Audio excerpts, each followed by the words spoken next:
Essence of the Body Mind, Riwayat Suci bagian 30. Bersumbangsi dengan cinta kasih tanpa pamrih. Zaman sekarang insan suci tersebar di wilayah yang berbeda-beda, tetapi bisa segera bergerak untuk memberi bantuan di wilayah masing-masing. Bahkan ada yang melintasi perbatasan negara ke tempat yang jauh demi menolong orang-orang yang bahkan tidak kita kenal. Ini disebut cinta kasih tanpa syarat.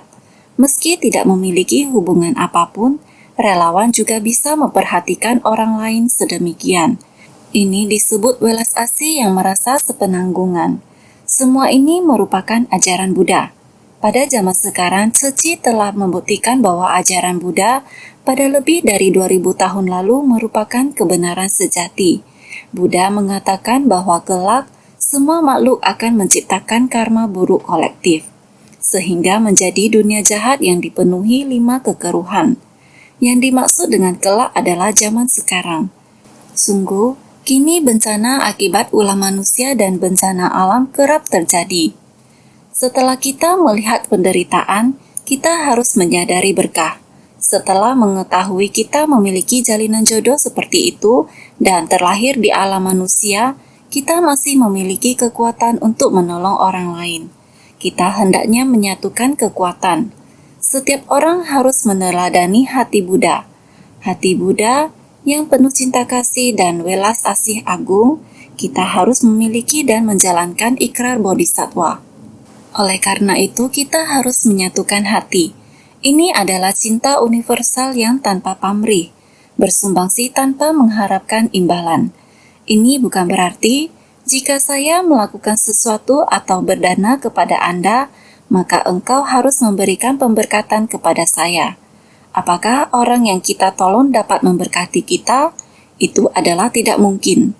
Oleh karena itu, Buddha berkata memberikan persembahan. Jika hati kita mengharapkan balasan, maka pahala yang kita peroleh akan terbatas, bukan tidak terhingga. Ketika kita menolong orang yang kekurangan atau seseorang yang menderita kelaparan, itu adalah karena kita membangkitkan hati welas asih. Welas asih semacam ini adalah welas asih agung, bersumbangsi tanpa pamrih. Itu karena kita kasihan kepadanya. Kita bersumbangsi karena mengasihinya, sehingga tanpa pamrih. Berhubung tanpa pamrih, maka pahalanya tidak terhingga. Hanya ingin bersumbangsi dan merasa damai karenanya. Karena orang yang membutuhkan tertolong, kita merasa damai. Karena dia sedang menderita, dia tidak memiliki apa-apa untuk dimakan, kita menghimpun kekuatan bersama untuk membantu dia, agar dia dapat melewati masa-masa sulit ini. Maka hati kita akan tenang. Hanya demikian saja. Ini semua adalah bersumbangsi tanpa pamrih. Ini disebut kesatuan hati bagai bola kristal yang berpusat pada satu titik. Kita harus memiliki ketulusan hati dalam bersumbangsi seperti itu. Riwayat Suci bagian 30. Bersumbangsi dengan cinta kasih tanpa pamrih. Pada tahun 1992 kondisi dunia internasional. Pada tanggal 7 Februari, masyarakat ekonomi Eropa menandatangani perjanjian Maastricht untuk menyamakan mata uang yang beredar paling lambat pada tahun 1999.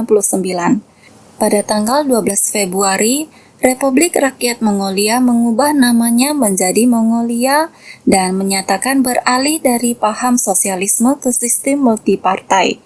Pada tanggal 2 Agustus, di Afrika Selatan, pekerja berkulit hitam melakukan aksi mogok kerja besar-besaran untuk memprotes pemerintah berkulit putih.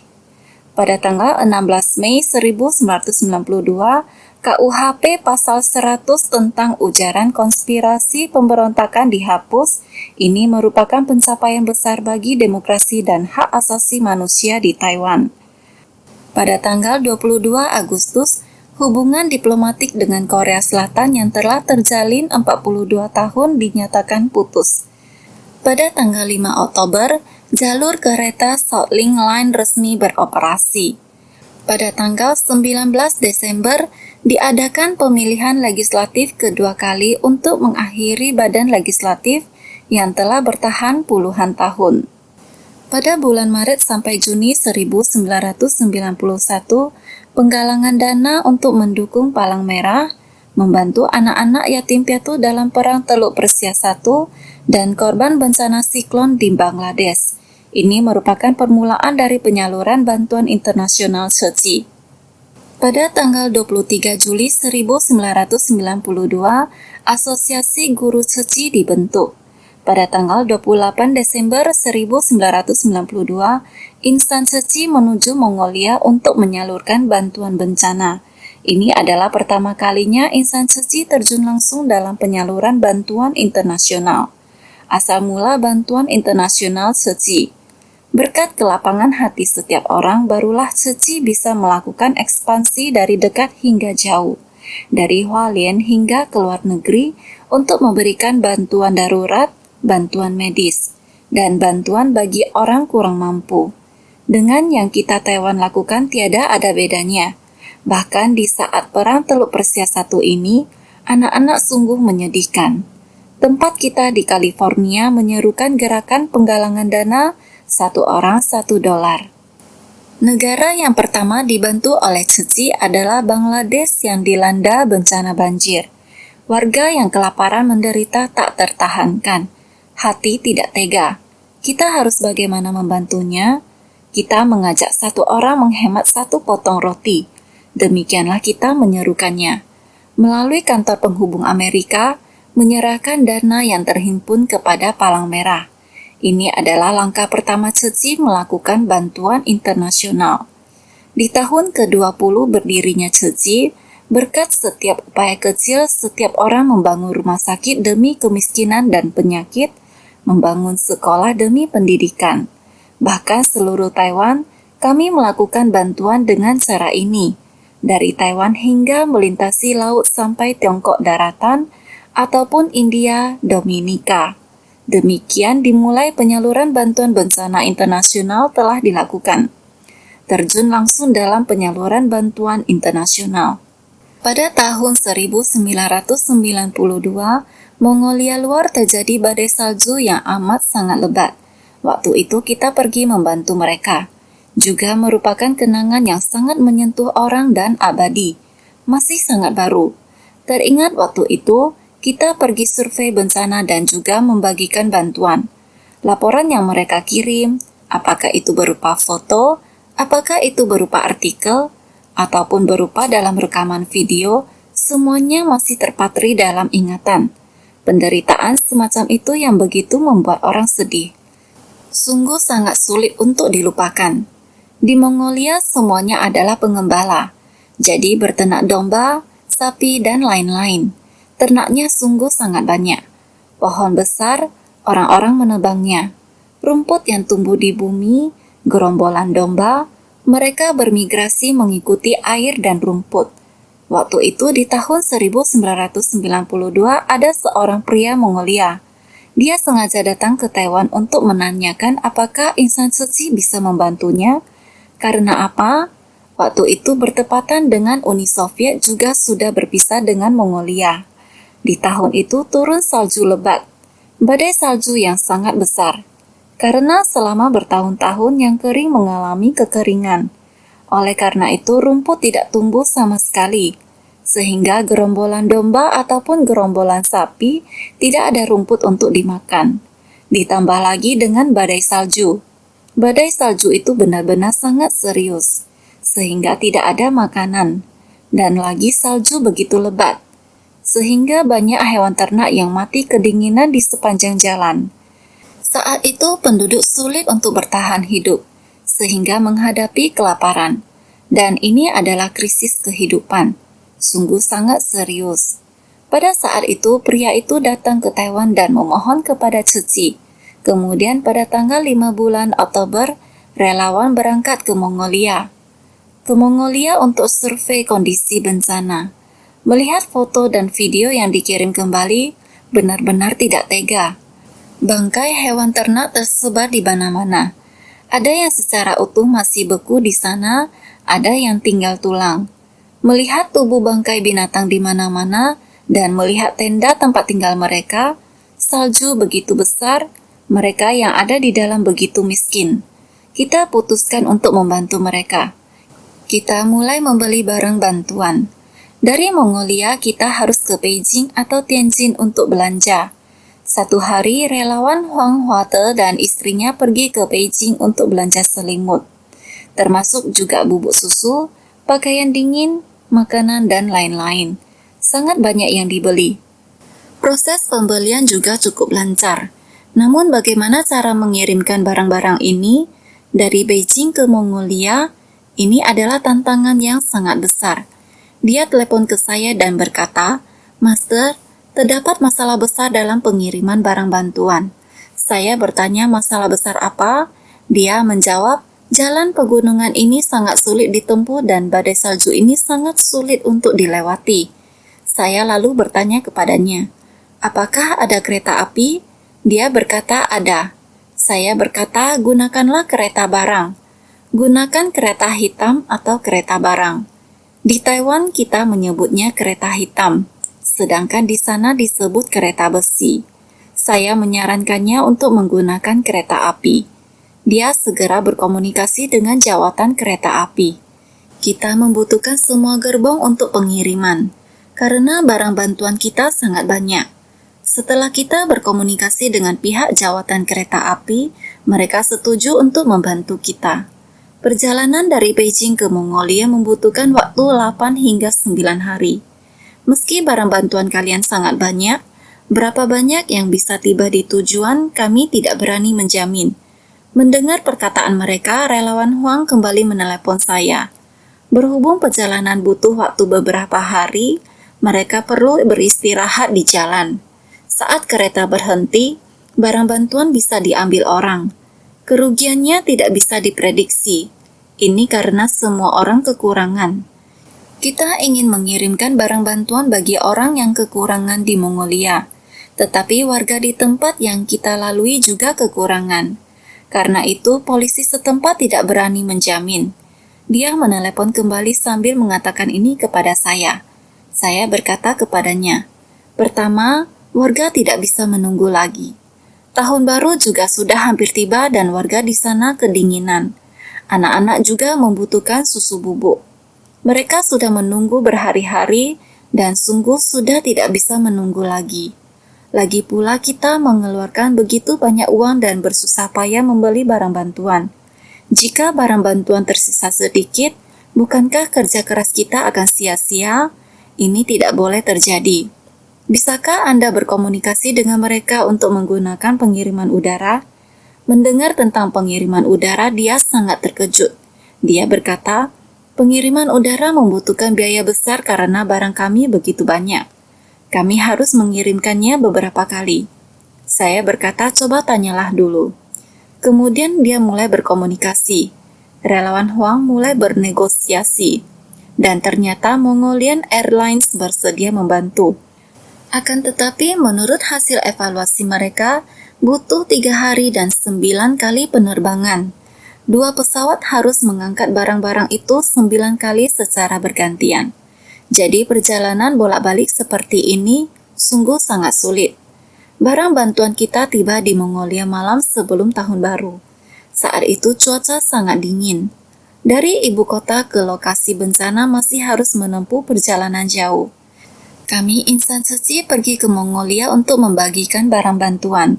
Setelah kita mengantarkan mantel, selimut, dan makanan ke Mongolia, hari pertama pembagiannya adalah pada hari tahun baru di bulan lunar pertama tahun itu. Masih ingat saat itu. Hari itu, hari pembagian kebetulan adalah hari tahun baru, dan dibagikan selama 3 hari berturut-turut. Gelombang bantuan bencana itu memang merupakan tantangan yang besar dan penuh kesulitan. Namun melihat apa yang mereka terima, bisa membuat mereka tetap hangat dari hawa dingin, dan menerima suplemen untuk anak-anak, serta menghangatkan hati mereka. Mengingat kembali masa-masa itu, sungguh mengenang saat itu. Merasakan insan suci mempunyai niat dan ikrar. Tidak ada hal sulit yang bisa mengalahkan bodhisatwa ini. Semua karena kekuatan ikrar. Oleh karena itu dikatakan langit cuma ada satu. Kita hidup di bumi ini, kenapa kita harus membedakan saya dan kamu? Bukankah kita semua adalah satu keluarga di dunia ini? Dimanapun wilayah yang dilanda bencana, bencana di wilayah itu dapat meluas ke berbagai wilayah di seluruh dunia. Singkat kata, kita saling mengasihi dan hidup berdampingan dengan alam ini. Dengan pola pikir seperti ini, barulah hati semua orang menjadi tentram dan selaras. Menyelamatkan dunia demi Taiwan. Sejak tahun 1991, Ceci menyalurkan bantuan bencana internasional. Kita melakukannya setiap tahun. Saya sangat bersyukur. Selain kepada insan Ceci di Taiwan yang selangkah demi selangkah menghimpun cinta kasih dan kekuatan, saya lebih bersyukur lagi kepada insan Ceci di luar Taiwan, yang meski berada sangat jauh dari saya, tetap bisa memanfaatkan sumber daya setempat untuk membawa manfaat bagi warga setempat. Selain itu, mereka juga bersedia keluar dari negara masing-masing dan menjangkau negara tetangga demi menyalurkan bantuan bencana. Kini kita memiliki insan Ceci di lebih dari 50 negara dan wilayah. Kita bisa melihat relawan kita menjangkau negara yang dilanda bencana akibat ulah manusia ataupun bencana alam, seperti Ethiopia dan Somalia, Médecins du Monde di Prancis. Berharap kita dapat memberi bantuan medis, namun kita harus menjangkau lokasi bencana secara langsung untuk memahami kondisi setempat, baru bisa melakukan perencanaan. Saat itu, Hong Wu-cheng dari Taichung sering berpartisipasi dalam penyaluran bantuan internasional dengan membawa kameranya. Selain itu, masih ada beberapa relawan Ceci yang aktif dalam penyaluran bantuan internasional. Yang pergi ke sana, tempat tersebut bernama Afar. Afar, sebuah kota kecil di negara Ethiopia. Wanita dari kecil bibirnya dibelah, kemudian menggunakan sesuatu untuk perlahan-lahan diregangkan. Saat dewasa, bibir bagian bawah mereka akan menjadi sangat lebar. Hanya tersisa kulit bibir, seperti ada sebuah lubang. Biasanya bibir bagian bawah mereka dibiarkan berjuntai. Ketika ada perayaan, mereka akan memasukkan sekeping piringan timah. Piringan timah sangat berat, lalu digunakan untuk melebarkan bibir mereka. Ini adalah sewaktu perayaan. Wanita semuanya demikian. Wanita semuanya dalam kondisi telanjang. Benar-benar sungguh kekurangan dan menderita. Juga tentu saja saat cuaca dingin harus bagaimana? Mereka memberi makan sapi, kambing. Jika cuaca dingin, maka mentega dioleskan ke seluruh tubuh. Lalu tanah dan pasir ditaburkan dan ditempelkan pada tubuh mereka. Dengan demikian bisa mengusir rasa dingin. Beginilah mereka hidup. Kehidupan kita yang demikian, kita seharusnya bersyukur setiap harinya. Jika belum menjalani, maka tidak akan tumbuh kebijaksanaan. Setiap pengalaman dapat menumbuhkan kebijaksanaan. Tidak berjalan lebih banyak, maka tidak akan mengetahui panorama dunia. Jadi proses perjalanan batin kita juga harus lebih bersungguh hati. Untuk perjalanan fisik, makin jauh perjalanan kita, makin banyak pemandangan yang bisa terlihat. Melihat kehidupan di setiap negara berbeda. Tapi saya beritahukan kepada semua orang karma kolektif dari para makhluk. Ada negara yang sangat kaya, kita jangan mengatakan bahwa seumur hidup saya berada di tempat ini, saya benar-benar sudah sangat puas. Kita harus setiap saat mawas diri dan berhati tulus. Hidup manusia tidaklah kekal. Ada karma kolektif dari para makhluk. Pada tahun itu juga menandatangani kerjasama dengan Federasi Kedokteran Dunia di Prancis, Médecins du Monde. Lalu melakukan persiapan dan pembahasan selama beberapa bulan. Hingga akhirnya di hari tersebut, tanggal 9 Maret 1994, Dr. Lin Qianxi dan Bapak Su dari Hualien, juga ada beberapa anggota Chucheng berangkat ke Ethiopia, hingga menjangkau ke wilayah pedesaan dan juga tempat terpencil di atas pegunungan. Sungguh sulit. Perlengkapan medis mereka sangatlah minim. Kita sudah mengevaluasinya. Setelah itu, dalam kurun waktu 3 tahun, kita telah membantu mereka membangun 2 pusat pelayanan kesehatan. juga belasan posko pelayanan medis bagi satu provinsi. Dikatakan pusat pelayanan kesehatan terdengar seperti sangat besar, tetapi ini hanya kecil-kecilan saja. Namun mereka sudah menyebutnya sebagai pusat pelayanan kesehatan. Selama 3 tahun di sana, kita juga telah memberi pelatihan kepada 300 orang petugas kesehatan, bukan dokter. Memberi pelatihan agar saat ada orang yang terluka datang, bagaimana cara membasmi kuman dan mengoleskan obat. Para petugas kesehatan sudah diberi pelatihan sebanyak 300 orang. Dalam waktu 3 tahun, relawan kita berulang kali pergi ke Ethiopia, melihat masyarakat di Ethiopia. Sungguh penderitaan tak tertahankan, dan kehidupan mereka benar-benar memprihatinkan. Mereka menangani luka tanpa obat bius. Demikianlah kondisi kehidupan di sana. Bayangkanlah, mereka hidup di zaman yang sama dengan kita. Saat kita hidup tentram, mereka di sana hidup di tengah penderitaan. Inilah yang terlihat saat relawan kita ke sana. Di tempat itu, kita juga membantu membuat saluran air dari pegunungan untuk digunakan oleh warga, seperti air leding. Kita melakukannya di berbagai titik. Saat ingin membangun rumah untuk warga, berhubung karena terbatasnya material, kita terpaksa menggunakan batu. Karena itu, kita membutuhkan 3 tahun untuk membangun. Demi membangun rumah yang baik, kita harus memotong batu dengan perlahan, dengan tenaga manusia. Baru ditumpuk setelah dipotong. Sungguh demikian. Membangun rumah bagi mereka juga tidak mudah. Singkat kata, demi menyalurkan bantuan ke Ethiopia, relawan kita juga berkali-kali mengambil resiko yang berbahaya. Dari ibu kota Ethiopia ke sana, perjalanannya memakan waktu lebih dari 1 hari. Yang dilewati adalah gurun pasir, karena tidak ada jalan lain. Jadi selama 3 tahun itu, relawan kita sangat bekerja keras. Insan suci menjangkau berbagai tempat yang membutuhkan. Kita bekerja sama dengan MDM. Kita juga pergi ke Rwanda. Ini juga merupakan tempat yang sangat berbahaya. Pada saat itu baru saja terjadi bencana di wilayah Rwanda. Para dokter dan insan suci semuanya menuju ke Rwanda, berkumpul di medan perang tersebut.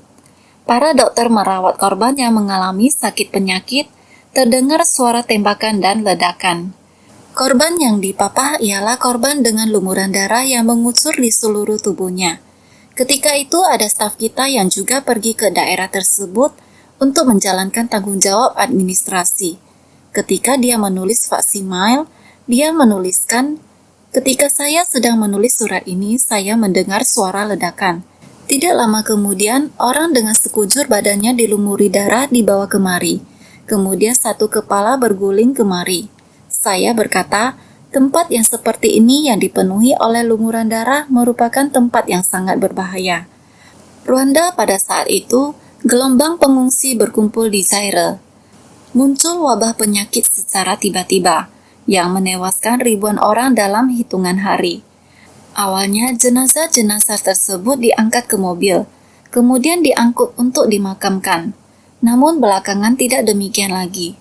Belakangan jenazah-jenazah didorong menggunakan bulldozer ke sebuah selokan yang besar. Kemudian ditimbun menggunakan tanah.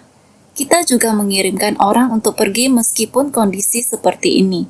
Pada saat itu, Ceci kita juga mengerahkan kekuatan relawan kita di seluruh dunia.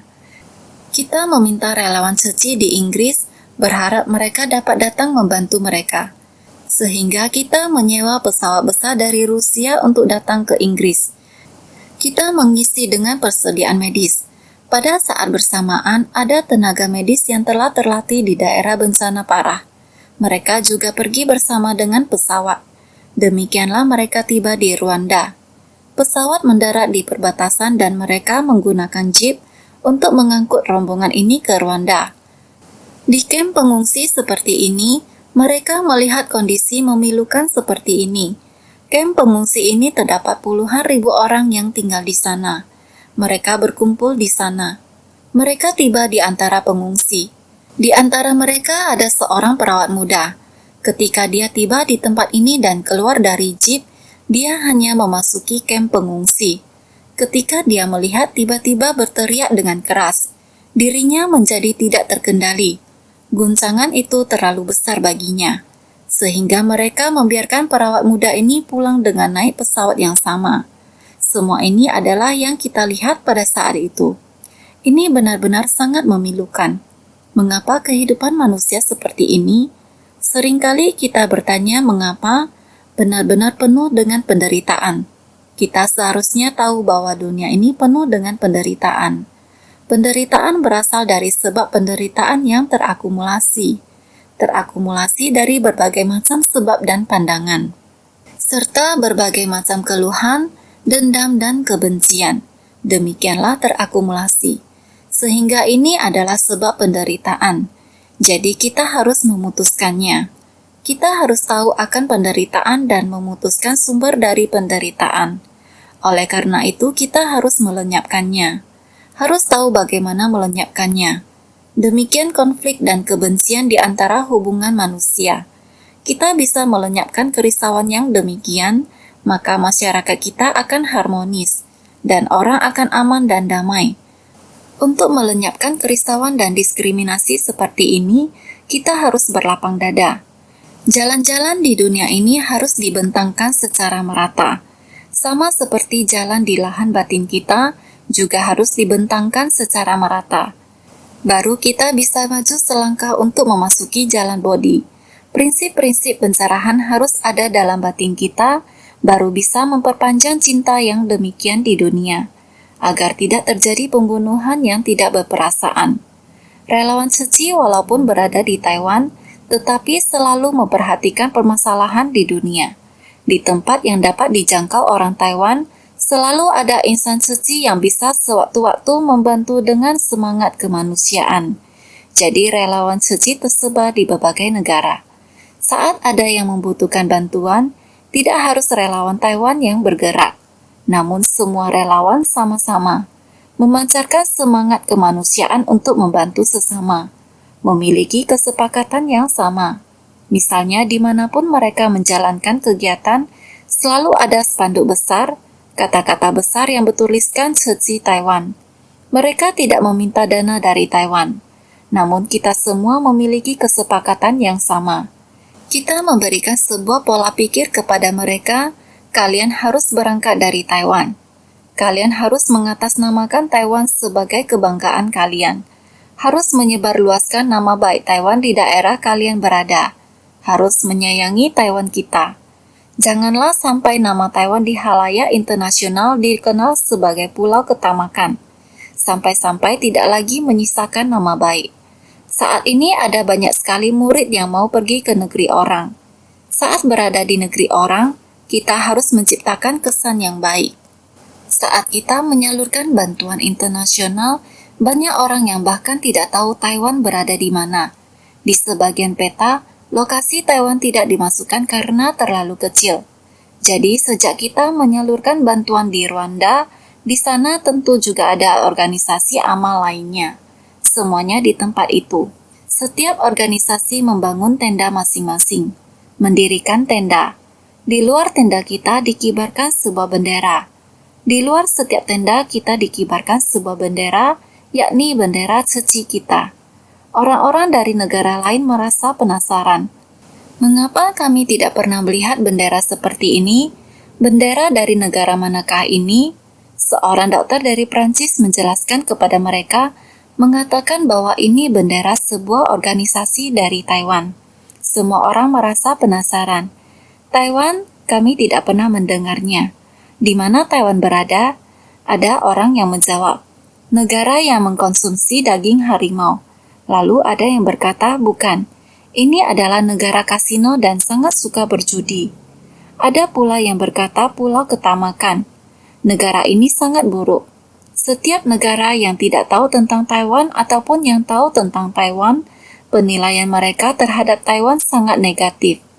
Kemudian dokter dari Prancis itu berkata kepada mereka, kalian semua salah. Kami sudah pernah bekerja sama. Di Taiwan terdapat sebuah organisasi suci.